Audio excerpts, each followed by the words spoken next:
Hello, good afternoon, good afternoon. This is Clement Chaw here, hosting Kingdom Group's Coffee Talk today. Okay, welcome to Kingdom Group's Coffee Talk. To all who are here, a very good afternoon, ladies and gentlemen, boys and girls. Thanks for taking out some time to be here at 3 p.m. today. All right, as you all know, Coffee Talk runs at 3 p.m. Hi, good afternoon, ladies and gentlemen. As you all know, Coffee Talk runs every fortnightly at 3 p.m. That means every alternate Saturday, okay? And today, and how Kingdom Group Coffee Talk started, it was during the COVID days, which is still COVID now, all right? We started out about talking about current issues about COVID, and then we brought in people from the real estate industry. We brought in people from the accounting industry. Yeah. So basically, Coffee Talk is supposed to be a light session, especially on a gloomy Saturday afternoon after your lunch where everybody's feeling sleepy and tired. All right. So for those who are new to us, for those who are first time joining us today, let me give a little bit of introduction about myself. My name is Clement Chaw. All right. And I'm with Kingdom Group AIA, okay? So I started the business in 2008, so it has been 13 years. And Kingdom Group was founded in 2016 with 6 members. And today, we are 20 plus members strong and we are still going very, very strong. All right? So the topic for today is Project Gratitude. How we came about Project Gratitude is because we always believe in this term, what we call GBS, giving back to society. All right. And during and of course, each and every one of us, the members of Kingdom Group, we individually, we donate to charity homes, we give back, to society. So it was during one of the SLT sessions, the senior leadership team session, where, we came up with the idea, instead of doing it individually, why not we just do it collectively? Then so from that moment on, it's like ting, an idea came about, and so we decided to let's do it that way, so that instead of individually where the contribution is smaller, we pull it together collectively, so that the charity home that is chosen will get to enjoy it, enjoy the benefits better or more.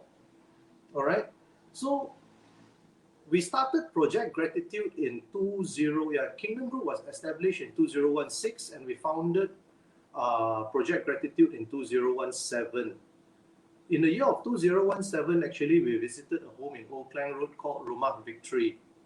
All right. It's an orphanage. And then in 2018, we visited Rumah Anak Yatim Seri Kundang Fakir Miskin Mualat and Pertubuhan Kebajikan Ifrata. Both these homes are in Rawang. All right. And in 2019, we supported the Good Samaritan Home in Klang. Yeah. So every year during our GBS project, Give Back to Society, Project Gratitude is supposed to appreciate, because when we are an insurance agency that, we go out and share about protection, taking care of ourselves, taking care of our families, taking care of all our relatives. So we started Project Gratitude to, besides touching people who are close to us, or our friends or our relatives or our friends' friends, we want to touch the lives of people that has nothing to do with our business. So hence Project Gratitude was launched. So today, Project Gratitude, a season of giving, we will have Pastor Wendy Hill on board. Okay, she is the chairman of Trinity Children Center Home in PJ. All right, because of course, before we do Project Gratitude, we would have researched, we would have looked at the homes, and this is one of the homes that we believe they need donations, and especially in times like this, COVID, the new normal. So let me bring in Pastor Wendy Hugh today. Hi. Hi. Good afternoon, Pastor Hi. Wendy. Hi. Afternoon, Clement. Thank you very much. Yeah, welcome.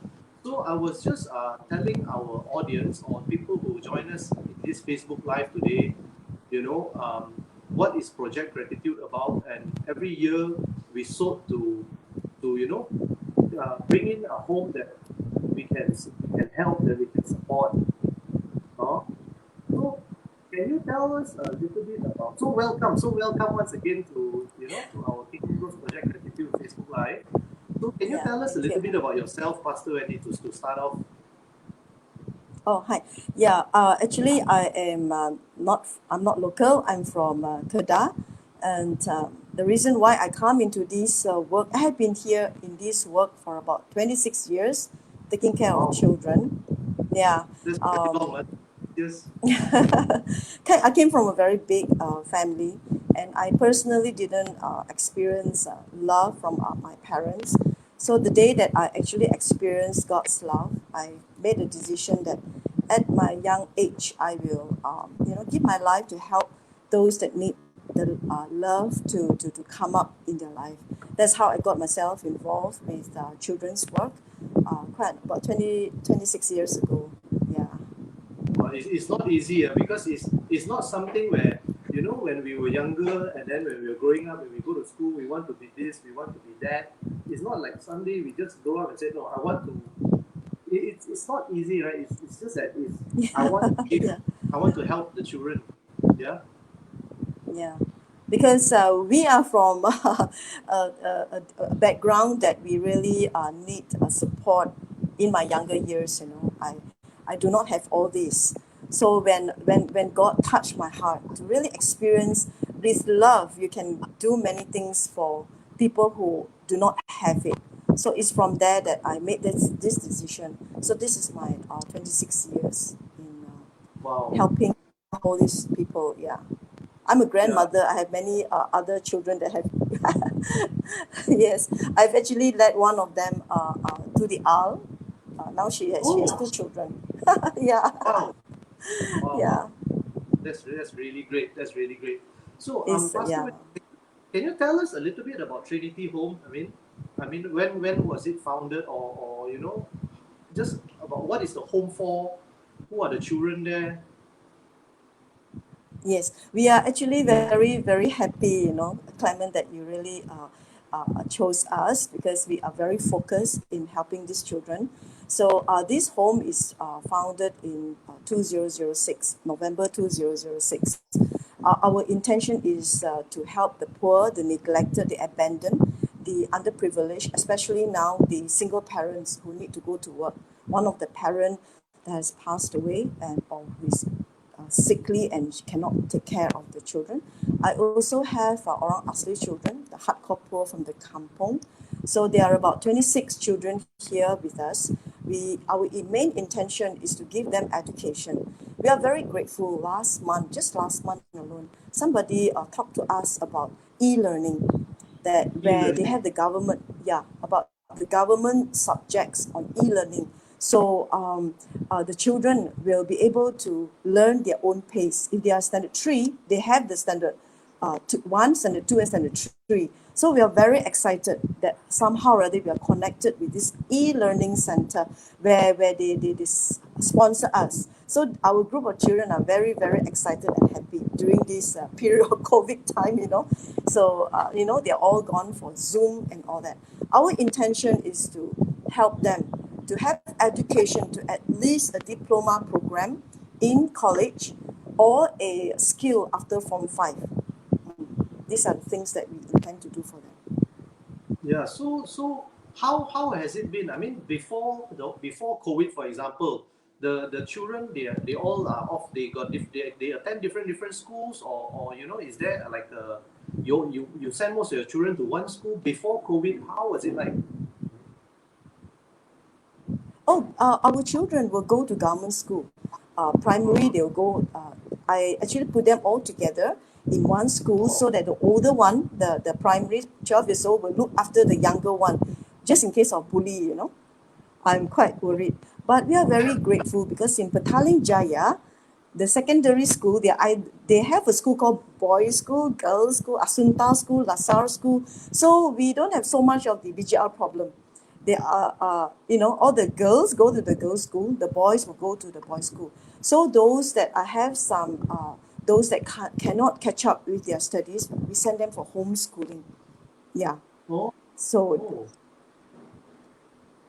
yeah. So how That, has so that is so far they are all okay going to school and all. So then COVID came, so they must be like really bored lah. I mean, then what before this e-learning came, then what how do they fill up their time then? I mean, it's like it, the thing is that when MCO started in somewhere in March, right? It was yeah. during the balik kampung they balik very far, Pahang, Kelantan. They cannot balik back here until it was in July, September. Okay. Sorry, September they came back. So when they're in-house, they still have Zoom classes. Actually, I know that COVID time, CMCO is very difficult time for many people. But for our home, we are very, very busy. We have Zoom classes. We have teachers that are from Singapore, from US that can tutor them because it is Wow. using internet. So our children, the CMCO time or COVID time, they have improved in their studies. One of the boy that actually I'm going to send him to Montfort because when he goes to school, the teacher told me that he can't concentrate, he's resting. He will slip through the class, So when I heard about it, we thought, oh, you're very kesian, very kesian. So now, during COVID time, he is so good in his subject and he's very diligent. And I asked him, hey, so Matthew, how are you now? Auntie, here is better. When I'm tired, I go for a walk and I come back to my class. So during this period of time, our children are more diligent, they are more focused, and on top with this e-learning, they are able to slowly catch up with their studies. Yeah. So I mean now currently the home is in PJ, right? The home. Yes, we Trinity. are at PJ. We're at Okay. Petaling Jaya. Okay.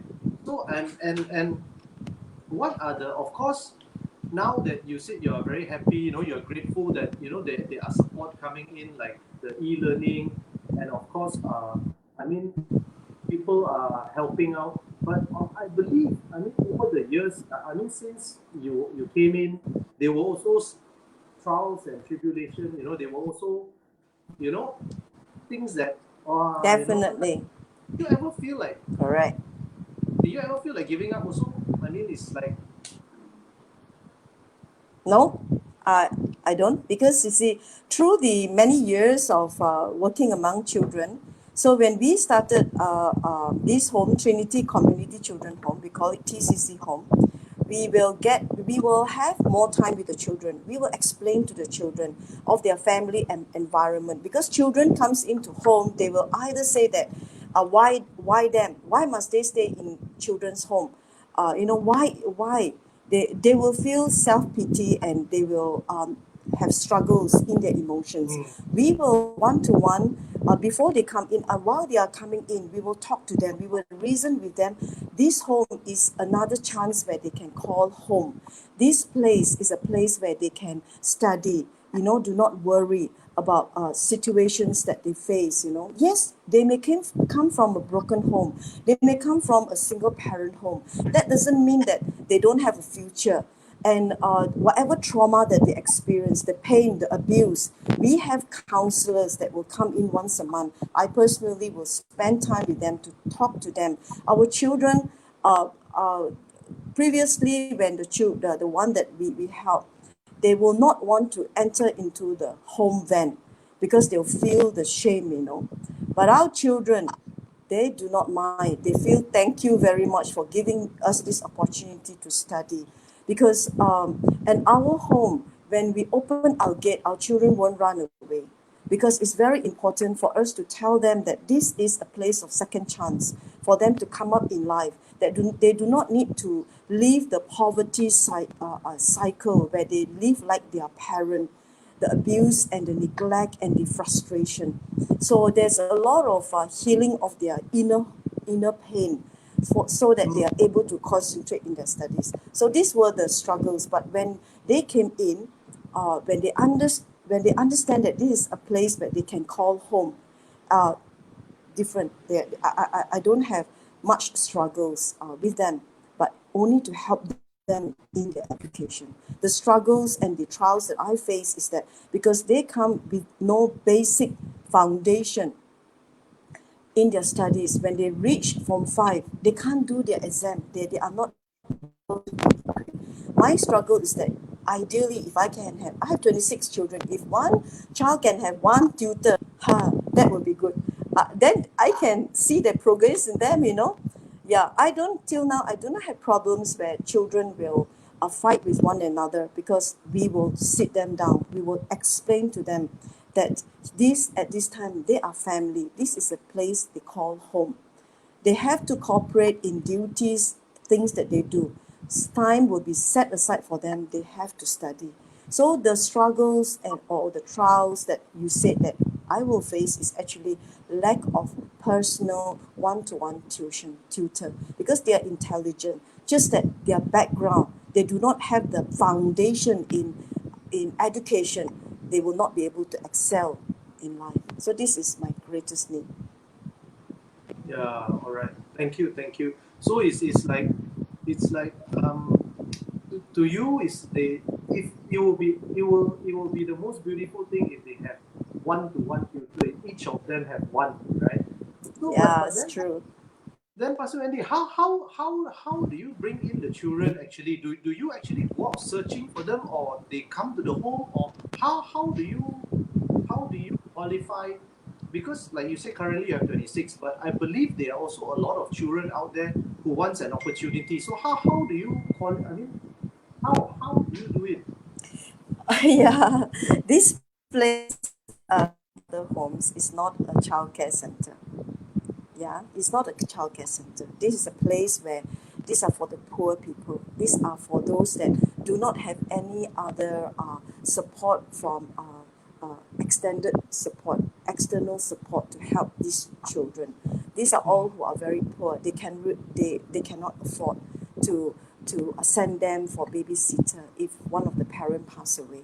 They really need a place called home. If not, if they are to stay by themselves, if they may be in danger. So we will interview the different persons, different parents. We have turned down quite a number. These ones that come in are the worthy cases that we intend to help, because we help them not only 1 year, 2 years. We help them right through 17 years old, trying to get them to have 5 credits, because the good thing of community, like what you say now, this is the time of giving. Colleges has been giving, like Sunway, a Methodist, Sagi. These places, if our kids can have 5 credit, they will take them in.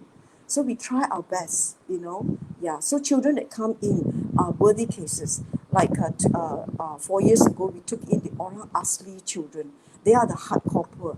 They are up the jungle, and they need literacy. They need their lifestyle change, the poverty cycle to be broken. So when we commit ourselves with 10 of them, we will want to help them through till college, if not skill. Give them something back, so they will not be the same anymore. Give them back literacy. This is the things So that it's we do. so it's either when they come in, they learn something, be it in education, or they learn a skill which, like you said, it can break the poverty cycle, right? Yes, one of the things from home is education, literacy. So that means once you bring them in, they literally stay in the home, and you all go through the whole process. It's not 1 or 2 years thing, like you said. It's once you come in, we will guide you, we will help you, we will nurture you. This is your second home, and until you are ready, until you Yes, graduate, you're 17, then off you go for your studies. And just now, I think you yes. did mention, meaning like Sunway and Sergi, as long as if the kids get 5 credits, you write into them, or you tell them that, okay, look here, this kid has done like as such, then they will sponsor the studies. Or how does it go? Is that way, is it? We work alongside with Malaysian Care. Malaysian Care will ask us if there's any students that are ready for college. Then we will work along with them. And if we have, then I will send in the application through Malaysian Care. Yeah. Oh, yeah. So the whole TCC is really not easy running it. How many years have you been running it actually? As I said, I'm with this children's line for 26 years, but with TCC is 14 years. Wow. I mean, it's really, it takes a lot. It takes a lot. It takes a big heart to be doing this, right? It takes a big heart. So yeah, I'm really yeah. You can come and visit us. Yeah. I mean, when I first approach you, of course, when I first approach you, also I'm thinking like, you know, it'd be so good if we can visit. But I also understand during the whole COVID situation, I mean, you also want to keep the kids safe. Yeah. Yes, correct. Yeah. So of course, the kids' safety, that their health is of the utmost importance. Besides nurturing them, you know. So I would think that they will were they kids that actually that have came in, and you know, in these 14 years, and then they have sort of, you know, they finished their studies, and then now they have already left the home. I have. Maybe I just go through the list because we will tell me. The first one was actually her name is Deborah. She came in, when she was how old? Form 2, for 14 years old with all red 14 years. marks. Some 14 years old. By the time she reached 17, she managed to get about three, 2 A's and 4 B's. So we managed to get her into Methodist College to do early childhood education. Now she's 26 years old. She is a kindergarten teacher, teaching English and even Chinese. The next one is the two brothers. The brothers can't really study, so we try to let him go to Methodist, but he really can't. So we send him for the trainee as a draftsman. Now he's one of the senior draftsmen in Puchong. Wow. Then I have girl. Her name is Arisa. We sent her to Methodist to do something like an OSMED because she wants to be a teacher. If you locally you want to be a teacher, you need to have at least 6 A's. I'm very surprised. She managed 6 A's. So after she got this to Jakarta, she got a scholarship to be a teacher. So she'll be graduating this year. Yeah, her sister studied in Sagi College. She finished, I think, this year. This year she finished the SCOM. She wants to be a journalist. So just about a few days ago, she asked whether she can have some scholarship to help her. So I said, you try. She said she'll try. If not, then we will try to find a sponsor for her. She just texted me and said, Auntie, I got a place in New South Wales, Australia. I'm trying to get a scholarship to do a degree program. So this is still pending. So we are praying for her that she will be able to get a scholarship.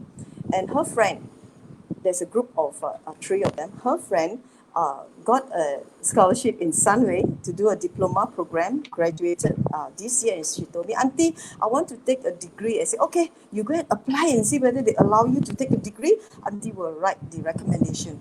And she did it. And one day she called me up. Can you please come and see me receiving an award? I said, huh? Receive award? Means what? You managed to get. She got a degree, a scholarship, and she has just started not long ago in, I think, in business management in Sunway. I have another boy. He went to do part-time TESOL degree in TESOL. He is also graduating. So these are few. We actually do some reconciliation. There are 2 brothers, Keith and Tim. Keith was about 3 years plus when he came in. We reconciled the parents with the mother in Keith was after 5 years the mother said that I'm to settle down in New Zealand. I would like to take my children. That was last year. So we reconcile this family back, and we still keep in touch. We are very grateful because now they assimilate into the government school. They are very happy there, you know. Then I have one girl from where? From Sarawak. She's taking. I said, "What are you doing now?" She went back, but she when she was with us, she didn't talk to her mother, the single mother that worked in Singapore. So we told her, you need to be bonded with your mother. That is your mother, you know. Your mom can't take care of you, we take care of you. When she came in, she was told to us that the auntie told to us that there's no hope for her. She's a very violent girl. So we smile because many cases are like that. But with Kate, she's one of the very quiet, loving girls. She told us why she did that.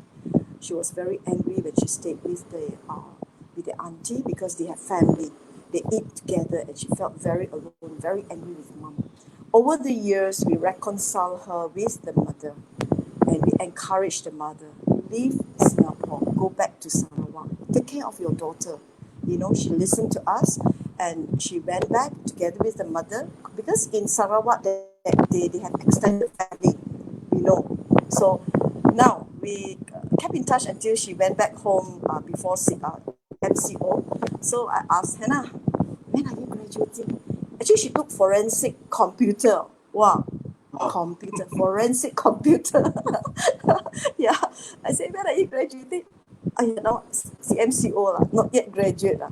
Yeah, so these are the few stories, success stories that we actually have helped all this time because our intention, motive of this home is to give them a second chance, to really break the poverty cycle, break the wounding of their lives, give them a second hope, second chance in life. So these are a few of my stories that we have walked through with all these people.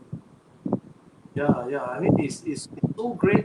It's so great to hear all this. I mean, besides the home giving them, as you said, a second chance in breaking the poverty cycle. But I mean, the inner healing as well, because you say some of them are from broken families. You know, they are disconnected to their father, disconnected to their mother or the parents. But you know, they will come a day in time where, besides doing well in education or whatnot, but inner healing, meaning, like you said, you reconcile them with their parents, because whether we like it or not, ultimately, you know, it starts from, if that doesn't happen, then they may never experience that. Then even if they go on to become parents, there may still be something which is missing, maybe, you know, right? Yeah, because Yes. for myself, I'm a parent. You know, I've got two kids, and children is everything lah. Children is everything to us. I mean, like you know, you say you're a grandmother now. Your grandkids, your children, you really it's yeah. Yeah. The family love is very important as well, lah, right? Yeah. Yeah, yeah. So I think thank you very much for coming on board, Pastor Wendy. Do you have anything else that you want to share with us? Yeah, because you know why? I have some children. They are with me. They don't have places to go. You know, we are actually looking for they call it halfway home. We need places. You know, we need a place for these people to stay. Why halfway home?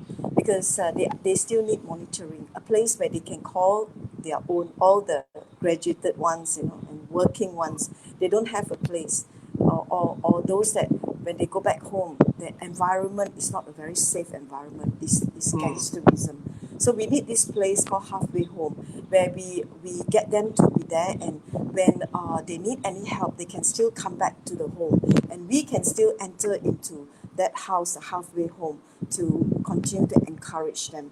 So this is the season that we are really looking for one place where we can help them, because the kids is already 14 years. Many of them have grown up, so there are some that do not have a place called home, because during school holidays we do allow them to go back. As what you say, parents are very important. We let them bond back, you know, bond relationship. But there are some that don't have home, so they have to come to stay with me. So we are really looking for places of this place, and definitely we hope that if there's anyone that can out there that finds that there's an apartment, a place for us to use, as halfway home, we really appreciate it.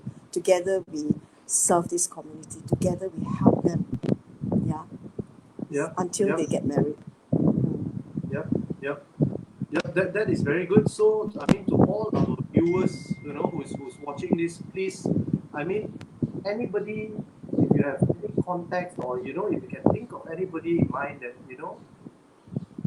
that can help in any way, or even like Pastor Wendy mentioned, the halfway homes, please feel free to, PM Kingdom Group's inbox, and of course, we will just see how we can help. We will just try to help as much as we can help out, because ultimately, I think everybody, regardless of Chinese, Muslim, Malay, Indian, I mean Malaysia as a whole, each of us, we just want a better life for us and our family, and there are still a lot of children out there who really needs help, who really needs assistance in, in, in, in, in navigating and going through life growing up. Yeah, yeah.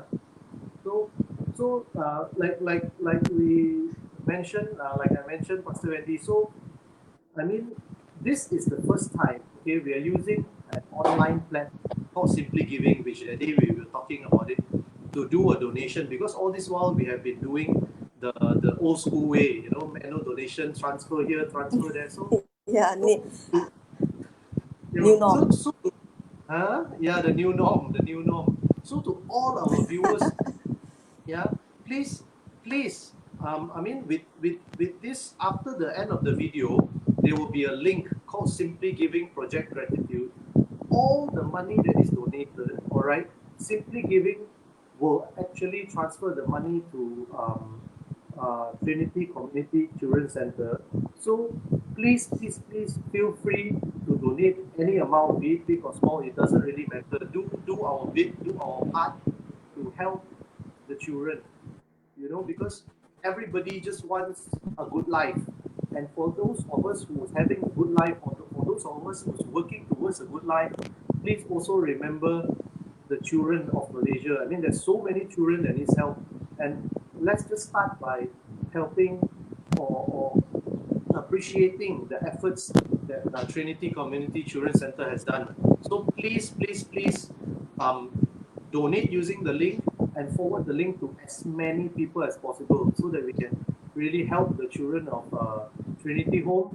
And I believe, I mean, it has bigger repercussions. It has bigger, yes, repercussions in a way. So I bring it forward. Every child that is helped in one way or another, they will go on and contribute and help other children, right? Yeah, and of course, we need as many people as possible to just come in to be of assistance. All right. So I think, yeah. So I think that is the end of our coffee talk today, Pastor Wendy. And I'm so happy that you can come on board, and I can finally. I mean, we have always been talking on the phone. Finally, we can Yeah, talk. true. Yeah, Yeah. video Thank you so call. much. Yeah, Yeah. and definitely, I will see you again very soon, because we Thank also you have so much. a lunch on the 18th, right, for the children. Yeah. Yes. Yeah. So, Yes. anything else that you want to say before we go off air, Pastor Wendy? Well, I just want to thank your whole project team members that really make it possible. I really appreciate for the heart that every one of you have. The project team. I'm very glad to see how we truly have caring people, and together let us help the community as how we can. The circle that is around us. Let us reach out our hands and help all these people. Give them a second chance in life. We Yep. really appreciate, yeah, All right. So, just, okay. yeah. Thank you very much, Pastor Wendy. Thank you very much for being Welcome. here. So, I will keep in Thank touch you. with you very soon. Right? We will Okay, see each other. thank you. Bye-bye. Yeah, Thank you. okay, bye-bye. Yeah, bye. All right, guys and gals, ladies and gentlemen, there you have it. I mean, a close up with a close up discussion, a close up sharing with Pastor Wendy. All right. So, like I mentioned before, this is the first time I mean, Project Gratitude has been running for 3 years. This is the 4th year running. And this is the first time we are going online, doing donation online, because we hope that that, you know, by doing it online, we can reach more people, we can help the children. I mean, listening to Pastor Wendy's sharing, I mean, it takes a really big heart. It takes a really big heart to be doing this, because nobody grew up wanting to, I mean, not everyone, right? Because remember, guys, when guys and girls and everyone, when when when we are in school and we are growing up, people always ask us, you know, what is our ambition? What do we aspire to be when we grow up? You know, and there will be so many different occupations that we will bring out. You know, and Pastor Wendy has been doing this for 26 years. I mean, in so it really takes a really big heart. So please contribute. I mean, we are looking at a targeted contribution, a donation of at least 20,000 ringgit. We want to break that barrier, because last year when we did our Project Gratitude, we were close to almost 15,000. So I believe with online presence, you know, just by sending a link to each and every one of your friends outside, you know, they can choose to donate 5 ringgit, 10 ringgit, 100 ringgit, 1,000 ringgit, 10,000 ringgit. But every single ringgit or cents and dollar counts, because we work so hard for ourselves, for our families. There are children who needs the money. All right. So please pay it forward. And before I end the session, like I said, simply giving Project Gratitude, help us, help yourself, help us, help the children in a season of giving, and let them have a good Christmas, and let them have a great start to the new year, so that we can continue to bless all these children, and the children, they will bless other children in return. So thank you very much for being here, for being until the end of the session, and continue to be a blessing. Continue to be a blessing to everyone that we know, regardless, yeah, even to strangers, you know, because what happens if because when we give someone a smile, the person will smile to another person, and like I said, the pay it forward is very, very important, right? So thank you once again, everybody, for being here, for giving us your time. We hope that we will be able to raise donation up to our targeted amount, and I believe Project Gratitude by Kingdom Group will only grow bigger and stronger year by year. And with this, thank you very much, and have a great Saturday. Bye.